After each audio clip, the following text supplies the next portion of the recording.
എൻ്റെ പ്രിയപ്പെട്ട നാട്ടുകാരെ, ബന്ധുജനങ്ങളെ, സഹപാഠികളെ, ഔപചാരികമായ ഒരു സംഭാഷണം നിങ്ങളുടെ മുന്നിലേക്ക് എത്തിക്കുക എന്നുള്ളത് ഞാൻ ഉദ്ദേശിക്കുന്നില്ല.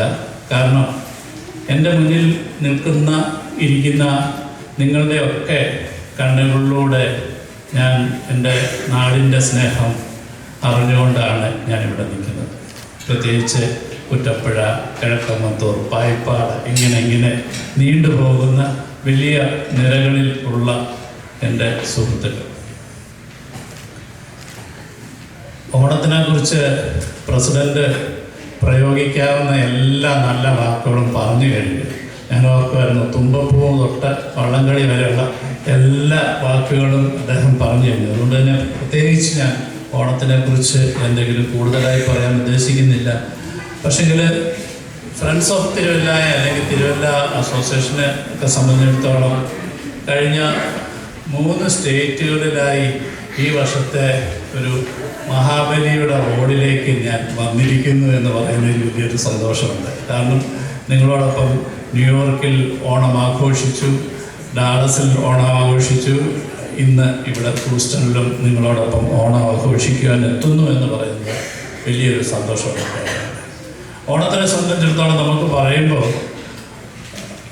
ഒരുപാട് അഭിമാനമാണ് നമ്മുടെ പൈതൃകത്തിനെ കുറിച്ച് നമുക്ക് തോന്നിയിട്ടുണ്ട്. കാരണം ഇത്തരത്തിലുള്ള ഒരു സങ്കല്പം ലോകത്തിലേക്ക് നമുക്ക് മാനവരാശിയിലേക്ക് എല്ലാവരെയും ഒരേപോലെ കാണാൻ കഴിയുന്ന ഒരു വലിയ ഒരു സൗഹൃദത്തിൻ്റെ നിമിഷങ്ങൾ ഒരു ദിവസത്തിലേക്ക് പകരുന്നു എന്ന് പറയുന്നത്.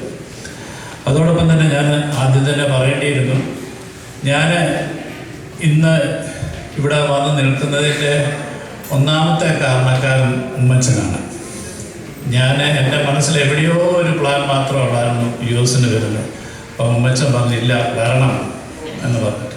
ഞാൻ പറഞ്ഞു, ഞാൻ ഷുവറല്ല, എനിക്ക് കുറേ കാര്യങ്ങളുമായി തിരക്കുണ്ട്, നിങ്ങൾ പ്രോഗ്രാം വെച്ച് കഴിഞ്ഞിട്ട് പിന്നെ ഞാൻ ചിലപ്പോൾ വന്നില്ലെങ്കിൽ അതൊരു നാണക്കേടാവും ഉമ്മച്ചൻ എന്നൊക്കെ പറഞ്ഞു. അപ്പം ഉമ്മച്ചൻ തന്നെ ഒരു ഡേറ്റ് അങ്ങ് തീരുമാനിച്ചു, 21 എന്നുള്ളത്. അപ്പോൾ പിന്നെ എനിക്ക് 1-2 കാര്യങ്ങളൂടെ ഉണ്ടായിരുന്നതുകൊണ്ട് 14-ാം തീയതി ഒരു വിവാഹത്തിന് ന്യൂയോർക്കിൽ പങ്കെടുക്കേണ്ടതുകൊണ്ടൊക്കെയാണ് അപ്പോൾ ഈ 21 വരേക്കും യാത്ര നീട്ടിവെക്കുന്നുണ്ടായി. അതുകൊണ്ട് എനിക്ക് എൻ്റെ പ്രിയപ്പെട്ട ഒരുപാട് ബിനുവിനെയൊക്കെ എനിക്ക് തോന്നുന്നു വർഷങ്ങളായി കണ്ടിട്ട്. അപ്പം ഒരുപാട് ആൾക്കാരെ കാണാൻ സാധിച്ചു എന്ന് പറയുന്നതും സന്തോഷം. പ്രത്യേകിച്ച് ഞാൻ ഇവിടെ പറയുന്ന വാക്കുകൾക്കൊക്കെ ഞാൻ സന്തോഷവും നന്ദിയൊക്കെ അറിയിക്കുകയാണ്. നമ്മളോടൊപ്പം ചേർന്ന് നിൽക്കുന്ന നമ്മുടെ സൗഹൃദങ്ങളിലൊന്നും എനിക്ക് അതിൽ നിന്ന് ഏറ്റവും അനുഭവിക്കുന്നത്, നിങ്ങൾക്ക് ഞാൻ എന്തെങ്കിലും ആയിട്ടുണ്ടെങ്കിൽ നിങ്ങളുടെ മനസ്സിൽ, നിങ്ങളുടെ കണ്ണുകളിൽ, നിങ്ങളുടെ പുഞ്ചിരിയിൽ ഉണ്ടാകുന്ന ഒരു ഒരു ഒരു തെളിമ എന്ന് കാണുമ്പോഴാണ് നമ്മൾ കിട്ടിയിരിക്കുന്ന ഈ എല്ലാ അവാർഡിനെക്കാട്ടും അത് അനുഭവിക്കാൻ കഴിയുക. സ്റ്റേറ്റിലെ അവാർഡ് പ്രഖ്യാപിച്ചു എന്ന് പറഞ്ഞാൽ പ്രത്യേകിച്ച് നമുക്കൊന്നുണ്ടാകുന്നു. പക്ഷെ നമ്മളോട് ചേർന്ന് നിൽക്കുന്നവർ ആ സന്തോഷം പങ്കുവയ്ക്കുമ്പോൾ ആണ് നമുക്ക് കൂടുതൽ. ഞാൻ പറയും, തിരുവല്ല രക്ഷാസൈന്യം സ്കൂളിൽ നിന്ന് 4-ാം ക്ലാസ് വരെ പഠിച്ചു വന്ന ഒരാൾ എന്നുള്ള രീതിയിൽ പറയുമ്പോൾ, പിന്നീട് SCSI സ്കൂളിൽ പഠിച്ചു, മർത്തോമ കോളേജിൽ പഠിച്ചു എന്നൊക്കെ പറയുമ്പോൾ നമുക്ക് പിന്നീട് അതിനേക്കാൾ ഉപരിയായിട്ടൊക്കെ നമ്മുടെ ചിന്തകളെ, സിനിമകളൊക്കെ ചിന്തകൾ തന്നെയാണല്ലോ. ഇനി അടുത്ത് വരാൻ പോകുന്ന സിനിമയും ഒരു ചിന്ത തന്നെയാണ്. അപ്പോൾ അത്തരം ചിന്തകളെയൊക്കെ ലോകമെമ്പാടും പകരാൻ കഴിയുക, അതിനെ മറ്റുള്ളവരിലേക്ക് സംവേദിക്കുവാൻ കഴിയുക എന്ന് പറയുന്നത് അത് ശരിയാണെന്ന് വെക്കുക. പ്രത്യേകിച്ച് ഈ സിനിമയൊക്കെ സംബന്ധിച്ചിടത്തോളം പറയുമ്പോൾ, ആടുജീവിതം എന്ന ബെന്യാമിൻ്റെ നോവൽ 250-ൽ പരം എഡിഷൻ ആൾക്കാർ ലോകമെമ്പാടും വായിച്ചു കഴിഞ്ഞു. വിവിധ ഭാഷകൾ, അത് പെൻഡിൻ ബുക്സ് ഇംഗ്ലീഷിലും ഇറക്കിയിട്ടുള്ളത്. അപ്പോൾ എന്നോടൊപ്പം തന്നെ നിങ്ങളുടെയൊക്കെ വായിച്ചവരുടെയൊക്കെ മനസ്സിൽ ഇതൊരു സിനിമ എന്നുള്ള രീതിയിൽ ഒരുപാട് ബിംബങ്ങൾ സൃഷ്ടിച്ചിട്ടുണ്ട്. ആ സിനിമ ഇങ്ങനെ ആയിരിക്കും ഡെസേർട്ട്, ഇങ്ങനെ ആയിരിക്കും അനുഭവങ്ങൾ എന്നൊക്കെ വായനയുടെ ഒരു അനുഭവത്തിലൂടെ നിങ്ങൾ ഉണ്ടാക്കിയിരുന്ന് അപ്പം എൻ്റെ ഏറ്റവും വലിയ വെല്ലുവിളി എന്ന് പറഞ്ഞാൽ ഇത് വായിച്ച വായനക്കാരാണ് ഈ സിനിമയെ സംബന്ധിച്ചിടത്തോളം പറയുകയാണെങ്കിൽ. അപ്പം അതിനേക്കാൾ നിങ്ങളുടെ ചിന്തകളോടൊപ്പം ഒരുമിച്ച് നിൽക്കണം, അല്ലെങ്കിൽ അതിനേക്കാൾ മികച്ചതായിരിക്കണം. നമുക്കറിയാമല്ലോ, മലയാളികളെ സംബന്ധിച്ചിടത്തോളം ഈ കമ്പാരിസൺ എന്ന് പറഞ്ഞു കഴിഞ്ഞാൽ, അല്ലെങ്കിൽ വിമർശിക്കുക എന്ന് പറയുക വളരെ ധാരാളമായി ചെയ്യുന്ന ആൾക്കാരാണ്. അപ്പോൾ നിങ്ങളുടെ മനസ്സിലുള്ള ഡെസേർട്ടിനേക്കാൾ വലിയൊരു മരുഭൂമി തേടിയുള്ളൊരു യാത്ര ഞാൻ കുറേ അധികം കാലങ്ങൾ നടന്നു. എനിക്കൊന്ന് ഞാനിനി കാണാനായിട്ട് മരുഭൂമിയൊന്നും കൂടുതലായിട്ട് എനിക്കത് അമേരിക്കൻ സൈഡിലാണ് കോൾഡ് ഡെസേർട്ട്, അല്ലെങ്കിൽ ചൈനയിലെ കോൾഡ് ഡെസേർട്ടൊക്കെയാണ് ഞാൻ വിട്ടുവെച്ചിരുന്നത്. കാരണം ചൈന ഡെസേർട്ടിലെ ഒട്ടകങ്ങളുടെ ഡബിൾ ഹമ്പ് ആയതുകൊണ്ടാണ് ചൈനയിൽ പോകാതിരുന്നതെന്ന് എനിക്ക് തോന്നുന്നു. മൊറോക്കോ മുതൽ ടുണീഷ്യ, ഈജിപ്റ്റ്, അങ്ങനെ ഒരുപാട് രാജ്യങ്ങൾ സഞ്ചരിച്ചതിന് ശേഷമാണ് ഈ അവസാനം ഈ സിനിമയുടെ ലൊക്കേഷനൊക്കെ തേടിയെത്തി. അതിൻ്റെ ഒരു മുഖ്യമായ കാരണം നിങ്ങളുടെ മനസ്സിലുള്ള ഇതിനോടൊപ്പമെങ്കിലും ഞാൻ എത്തുക എന്നുള്ള ഒരു ചലച്ചിത്രകാരൻ്റെ ഒരു ആഗ്രഹവും വാശിയും ഒക്കെയാണ്. ഭാഗ്യവശാൽ അത് നിങ്ങളോട് ചേർത്ത് വെക്കാൻ, നിങ്ങൾക്ക് ആ സിനിമയെ ചേർത്ത് വെക്കാൻ, നിങ്ങൾക്ക് ആ ദൃശ്യങ്ങളെ ചേർത്ത് വെക്കാൻ, അല്ലെങ്കിൽ പുസ്തകത്തിൽ നിന്ന് വായിച്ചതിനോടൊപ്പമോ ഒക്കെ ആ സിനിമയെ എത്തിക്കാൻ സാധിച്ചു എന്നുള്ളതാണ് ഇന്ന് ഞാനും നിങ്ങളും തമ്മിൽ അനുഭവിക്കുന്ന ഈ സ്നേഹവും സന്തോഷവും. കാരണം നമുക്കെപ്പോഴും അറിയാം, ഞാൻ പ്രണയം സിനിമയിൽ പറഞ്ഞിട്ടുണ്ട്, ഈ വേൾഡ് കപ്പ് ജയിച്ചു വരുന്ന മറഡോണയും വേൾഡ് കപ്പിൽ നിന്ന് പരാജിതനായി തലയും താഴ്ത്തി വരുന്ന മറഡോണയും ഉണ്ട് എന്ന് പറഞ്ഞ പോലെ എപ്പോഴും നമ്മൾ അംഗീകാരങ്ങളിലും ഒക്കെ നിൽക്കുമ്പോഴാണ് നമുക്ക് മറ്റുള്ളവരുമായിട്ടുള്ള സന്തോഷവും കരുതലും സ്നേഹവും ഒക്കെ ഉണ്ടാവുക. അതിന്ന് എനിക്ക് ഏറെ നിങ്ങൾ നൽകുന്നു എന്നറിയുന്നത് ഒരുപാട് സന്തോഷമുണ്ട്. തിരുവല്ലയെ സംബന്ധിച്ചിടത്തോളം തിരുവല്ലയിൽ ഉള്ള തിരുവല്ലക്കാർ ഇല്ലാത്ത ഒരു ഇടവുമില്ല എന്നുള്ളതാണ് ഏറ്റവും നമുക്ക് അഭിമാനമായ കാരണം നമ്മളുടെ ഒരു വെറുതെ അല്ല, നമ്മൾ തിരുവല്ലക്കാരാണെന്ന് പറഞ്ഞുകൊണ്ട് ആരും നമ്മുടെ നാട്ടിൽ നിന്ന് പിടിച്ചുകൊണ്ട് വന്നല്ല. നമ്മുടെ ഒരു അധ്വാനം, പ്രയത്നം, നമ്മുടെ ജീവിതത്തിനോടുള്ള കാഴ്ചപ്പാട്, കഷ്ടപ്പെടുന്നതിനുള്ള ഒരു മനസ്സ്, ഇതൊക്കെയാണ് നിങ്ങളെയൊക്കെ ഇവിടെ ഏറ്റവും ഉന്നതമായ മേഖലകളിൽ നിങ്ങൾക്ക് എത്താൻ കഴിയുന്നത് എന്നുള്ളത് ഏറെ അഭിമാനമുള്ള കാര്യമാണ്. അത്തരത്തിൽ തിരുവല്ലയുടെ സുഹൃത്തുക്കളോടൊപ്പം തിരുവല്ലയുടെ ഒരു അസോസിയേഷൻ ഉണ്ടാകുന്നു. എനിക്ക് തോന്നുന്നു ഒരു അമേരിക്കയിൽ തന്നെ ഒട്ടുമിക്ക സ്റ്റേറ്റുകളിലും ഫ്രണ്ട്സ് ഓഫ് തിരുവല്ലയാണ്. ഇതിൻ്റെ ഒരു ഗ്ലോബൽ മീറ്റൊക്കെ നടത്തേണ്ടതായിട്ട് ഇനിയും അടുത്ത സമയത്ത് നമുക്ക് ചെയ്യേണ്ടതായിട്ടുള്ളൊരു ആവശ്യമുണ്ട്. അപ്പോൾ ഞാൻ ന്യൂയോർക്കിൽ ഇതുമായി സംസാരിച്ചപ്പോൾ നമുക്ക് എപ്പോഴും നാട്ടിലെ അസൗകര്യങ്ങൾ, ഇല്ലായ്മകൾ ഒക്കെ നമ്മളിങ്ങനെ പദം പറയുകയും കുറ്റം പറയുകയും ഒക്കെ ചെയ്യാറുണ്ട്. പക്ഷെ നമ്മുടെ നാടൊക്കെ എത്ര ചെറിയ അവസ്ഥയിൽ നിന്നാണ് ഇത്രയൊക്കെ വലുതായിക്കൊണ്ടിരിക്കുന്നത് എന്നുള്ളത് നമ്മൾ മനസ്സിലാക്കാതെ പോയിട്ടുണ്ട്. അപ്പം ചില പ്രോജക്റ്റുകൾക്കൊക്കെ ന്യൂയോർക്കിലെ ഫ്രണ്ട്സ് ഓഫ് തിരുവല്ല എനിക്ക് സപ്പോർട്ട് ചെയ്തിട്ടുണ്ട്. ഞാൻ നിങ്ങളോടും പൈസ ചോദിക്കാനാണ്, പണം വരുന്നതായിട്ടല്ല ഇത് പറയുന്നത്. അപ്പം തിരുവല്ലയെ സംബന്ധിച്ചിടത്തോളം തിരുവല്ലയിൽ നിന്ന് മൺമറഞ്ഞു പോയ ഒരുപാട് പ്രശസ്തരായ ആൾക്കാരാണ്. അതിൽ കലാകാരന്മാരുണ്ടാകും, സാഹിത്യകാരന്മാരുണ്ടാകും, രാഷ്ട്രീയ സാമൂഹ്യ രംഗത്ത് പ്രവർത്തിച്ചവരൊക്കെ ഉണ്ടാകും. അപ്പോൾ അവരെയൊക്കെ കാലം ഓർക്കുക, അടുത്ത തലമുറ ഓർക്കുക എന്ന് പറയുന്നത് തിരുവല്ലയിൽ നിൽക്കുന്ന ഒരു കലാകാരൻ എന്നുള്ള രീതിയിൽ എൻ്റെ ഒരു വലിയൊരു ഉത്തരവാദിത്വമായിട്ട് ഞാൻ അതിനെ ഏറ്റെടുത്തുകൊണ്ടാണ് കഴിഞ്ഞ നാളുകളായി പ്രവർത്തിച്ചുകൊണ്ടിരിക്കുന്നത്. അതുകൊണ്ട് തന്നെയാണ് MG സോമൻ ഫൗണ്ടേഷൻ്റെ നേതൃത്വം ഏറ്റെടുക്കുകയും നമുക്ക് തിരുവല്ലയുടെ മണ്ണിൽ കമലഹാസനെ വരെ നമുക്ക് കൊണ്ടുവന്ന് അദ്ദേഹത്തിൻ്റെ ഒരു നേതൃത്വത്തിൽ ഒരു തിയേറ്റർ വേണമെങ്കിൽ ചെയ്യാൻ അദ്ദേഹം തയ്യാറായിട്ട് വരെ വന്നിട്ടുണ്ട്.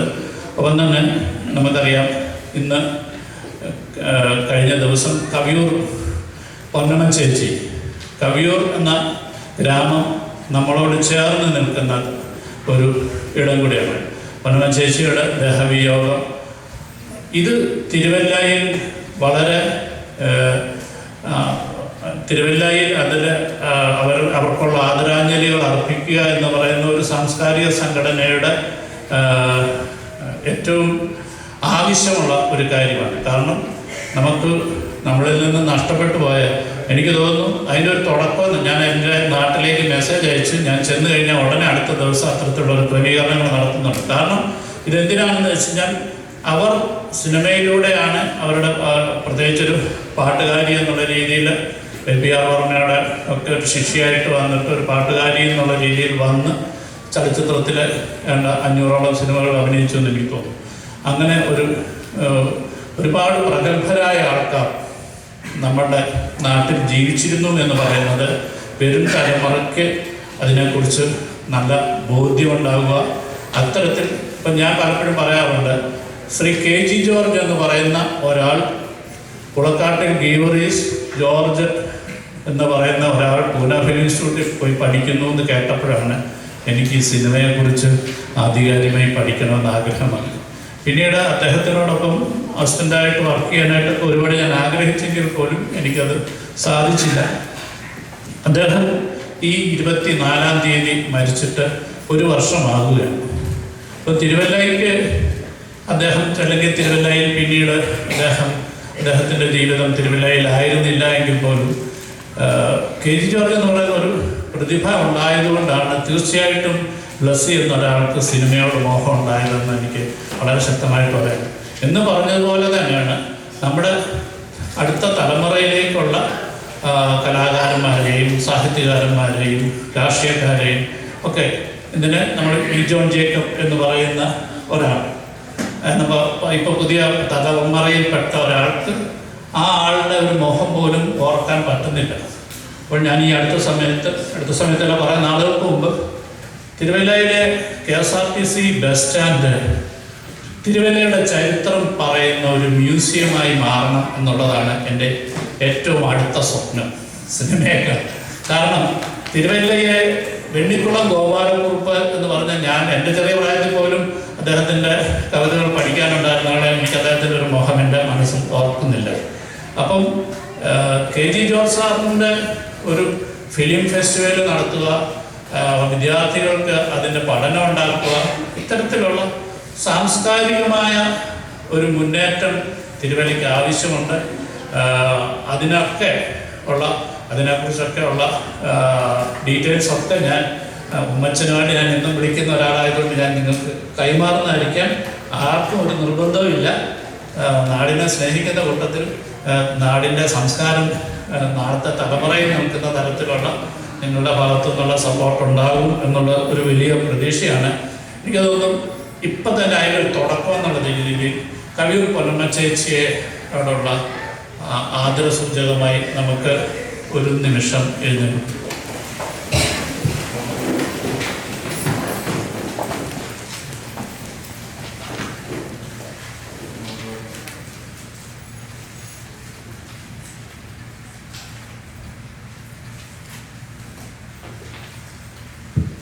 Thank you. 1986 ഞാൻ ആദ്യമായി സിനിമയിൽ ഒരു അസിസ്റ്റന്റ് ഡയറക്ടറായിട്ട് വരുന്നത്. മൈസൂറിലെ ലളിത് മഹാൾ പാലസിന് മുമ്പിലുള്ള ഒരു വീട്ടിൽ ഇന്നും ഞാൻ ഓർക്കുവാണ്, ഇന്നലെ എന്ന പോലെ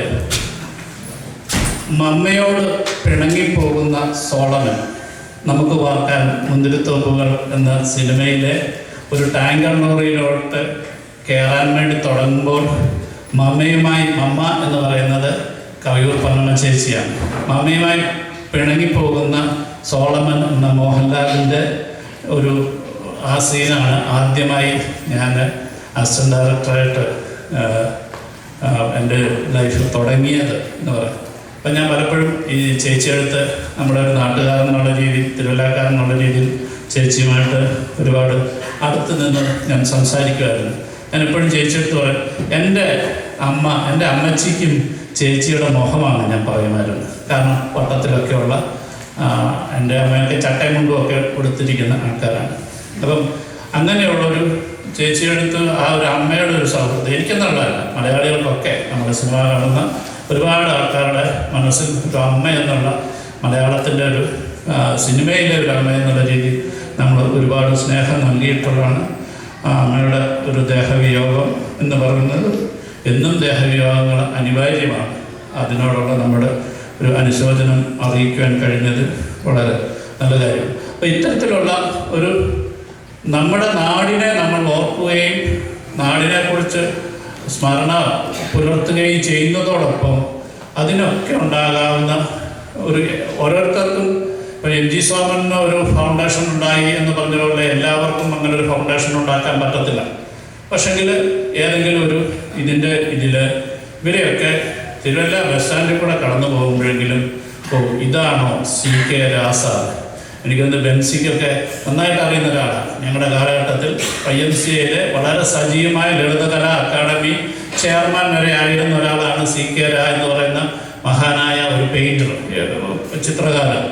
അദ്ദേഹത്തിനെ കുറിച്ച് എൻ്റെ മക്കൾക്ക് പോലും അറിയില്ല.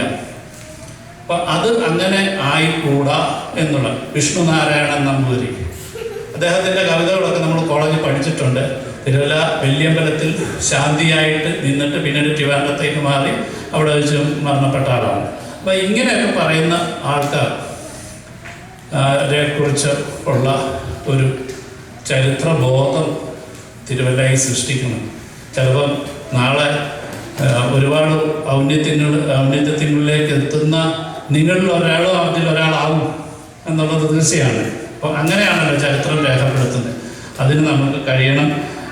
എനിക്ക് ഇവിടെ വന്ന് നിങ്ങളെ ഒക്കെ കാണാൻ കഴിഞ്ഞത്, പ്രത്യേകിച്ച് ഈ ഓണക്കാലം, ഇതെൻ്റെ ഒരു സംവിധായകൻ എന്നുള്ള രീതിയിൽ എൻ്റെ 20ാമത്തെ വർഷമാണ്. ശരി, ഈ കഴിഞ്ഞ മാസമാണ് കാഴ്ച എന്ന സിനിമ റിലീസ് ചെയ്തത്.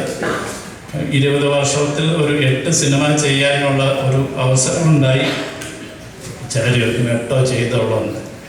കുറേ സിനിമകൾ ഈ 8 സിനിമയ്ക്കും നിങ്ങളോടൊക്കെ സമ്മേളിക്കുവാനായിട്ട് സാധിച്ചു എന്ന് പറയുന്നതാണ് ഏറ്റവും വലിയ സന്തോഷം. പ്രത്യേകിച്ച് ഒരു നാട്ടുകാരൻ എന്നുള്ള രീതിയിൽ എനിക്ക് കിട്ടുന്ന അംഗീകാരങ്ങൾക്കൊക്കെ എൻ്റെ നാട് അതിനോട് ചേർന്ന് നിൽക്കുന്നതാണ്. കാരണം തിരുവല്ല ദീപ തിയേറ്റർ എന്ന് പറഞ്ഞൊരു തിയേറ്റർ ഇല്ലെങ്കിൽ ബ്ലസി എന്ന് പറയുന്നൊരു സംവിധാനം ഉണ്ടാവില്ല. നമ്മുടെ ചുറ്റുപാടുകൾ എങ്ങനെയാണ് നമ്മളോട് ചേർന്ന് വയ്ക്കുന്നത്. ഇപ്പം ബിനുവിനൊക്കെ അറിയാം, C ബാബു എന്ന് പറയുന്ന ഒരു നാടകൃത്തം മലയാളത്തിലെ ഒരു SCS ഹൈസ്കൂളിലെ ഒരു മലയാള അധ്യാപകനില്ലെന്നുണ്ടെങ്കിൽ ഒരു കൃത്യമായ ഒരു ബോധത്തോടുകൂടി എൻ്റെ ബാല്യം അല്ലെങ്കിൽ എൻ്റെ കൗമാരമൊന്നും നാടകവുമായിട്ടൊക്കെ ബന്ധപ്പെട്ട് പോകത്തില്ല. അപ്പം നമ്മളെ എങ്ങനെയാണ് നാട് ഉണർത്തുന്നത്, നാട് വെളിപ്പെടുത്തുന്നത് എന്ന് പറയുന്നത് നമുക്ക് ആർക്കും മനസ്സിലാക്കില്ല. ദീപ തിയേറ്ററിൽ ഒരു ചെറിയ പ്രായം തൊട്ട് ടിക്കറ്റ് എടുക്കാതെ പോലും സിനിമ കാണുകയും ആ സിനിമ മയിലാടും നിന്നും ബാബുമോനുമൊക്കെ അനുഭവങ്ങൾ പാളിച്ചകളുമൊക്കെ വീട്ടിൽ വന്ന് കിടക്കുമ്പോൾ മിനിക്കൊക്കെ അറിയാം. മിനിയുടെയൊക്കെ വീട് ഞങ്ങളുടെ വീട് തൊട്ടടുത്താണ്. അപ്പം അവരുടെ കുടുംബം അപ്പം എൻ്റെ വീട്ടിലെ എൻ്റെ കിടക്കയിൽ കേൾക്കുമ്പോൾ എനിക്ക് സത്യം മാഷിൻ്റെയും നസീർ സാറിൻ്റെയും ഒക്കെ ശബ്ദം കേൾക്കാൻ പറ്റും. അപ്പം അവിടെ വെച്ചാണ് ഞാൻ നോക്കുന്നത്, ഞാൻ വീണ്ടും രണ്ടാമത് എൻ്റേതായിട്ടൊന്ന് വിഷ്വലൈസ് ചെയ്തു തുടങ്ങും. അപ്പോൾ ഇത് നമ്മുടെ ചുറ്റുപാടുകൾ നമ്മളെ ഒരുപാട് ബലപ്പെടുത്തുന്നുണ്ട്, ഒരുക്കുന്നുണ്ട് എന്നുള്ളത് വലിയൊരു സത്യമാണ്. അപ്പം അതുകൊണ്ട് എനിക്ക് എന്നും ഞാൻ തിരുവല്ല വിട്ടുള്ള ഒരു ജീവിതത്തിനെ കുറിച്ച് ഞാൻ ചിന്തിച്ചിട്ടില്ലാത്ത ഒരാളാണ്. അതുകൊണ്ട് തന്നെ നിങ്ങൾക്കൊക്കെയും അങ്ങനെ തന്നെയാണ്. നിങ്ങൾക്ക് വ്യത്യസ്തമായ സാഹചര്യങ്ങളിൽ മറ്റിടങ്ങളിൽ നിങ്ങൾക്ക് ജീവിക്കേണ്ടി വന്നിട്ടുണ്ടെങ്കിൽ പോലും നാടിൻ്റെ ഗന്ധം നിങ്ങളെ ഇങ്ങനെ വല്ലാതെ അസ്വസ്ഥപ്പെടുത്തുന്നതാണ്. കൊച്ചുമോനൊക്കെ അതുകൊണ്ടാണ് എപ്പോഴും ജോണം ഒക്കെ എപ്പോഴും ഓടി നാട്ടി വരുന്നത്. വളരെ സന്തോഷമുണ്ട്. ഈ വർഷത്തെ ഓണം എന്ന് പറയുന്നത് നിങ്ങളോടൊപ്പം ആയിരിക്കാനായിട്ട് സാധിച്ചതിൽ വലിയ സന്തോഷം. എല്ലാവർക്കും നിങ്ങൾ നാടിനു വേണ്ടി ചെയ്യുന്ന എല്ലാ നന്മകളെ ഒക്കെ ഓർത്ത് വളരെ അഭിമാനമുണ്ട്. അത് കൂടുതൽ ഭംഗിയുള്ളതാവട്ടെ. എല്ലാവർക്കും എൻ്റെ ഓണത്തിൻ്റെ സമൃദ്ധിയുടെ ഐശ്വര്യത്തിൻ്റേതായിട്ടുള്ള ഒരു നല്ല ഒരു കാലം നേരുകയാണ്. എന്നെ ഇവിടെ ക്ഷണിച്ചു വരുത്തിയ ഫ്രണ്ട്സ് ഓഫ് തിരുവല്ലയുടെ ഭാരവാഹികൾ, മത്തായിച്ചായൻ, ഉമ്മച്ചൻ, അങ്ങനെ ഉള്ള എല്ലാ ആൾക്കാരോടും ഉള്ള നന്ദിയും സ്നേഹവും അറിയിക്കുന്നു. Thank you. പിന്നെ ഇവിടെ പറഞ്ഞു പ്രസിഡന്റ് പറഞ്ഞു ഈ സുജയ്ക്ക് മലയാളം അറിയത്തില്ല എന്ന്. ഈ കൊച്ചിനെ മലയാളം അറിയത്തില്ലെന്ന് പറഞ്ഞാൽ ഞാനിപ്പോൾ ചേകി പിടിക്കും. കാരണം ഈ ചെറിയ എൻ്റെ ബന്ധുകൂടിയാണ്. ചെറിയ പ്രായം തൊട്ട് ഞങ്ങൾ ഒരുമിച്ചൊക്കെ സ്കൂളിലും ഒക്കെ ആയിട്ട് കഴിഞ്ഞിട്ടുള്ള തിരുവല്ല ICS ഹൈസ്കൂളിൻ്റെ ഒരു സാധ്യതയുടെ ഒരു പ്രോഡക്റ്റാണ്. ഇപ്പം മലയാളം അറിയത്തില്ലെന്ന് പറഞ്ഞു കഴിഞ്ഞാൽ അത് ഞാൻ അഹങ്കാരമായിട്ട് കാണത്തുള്ളൂ. Okay, thank you.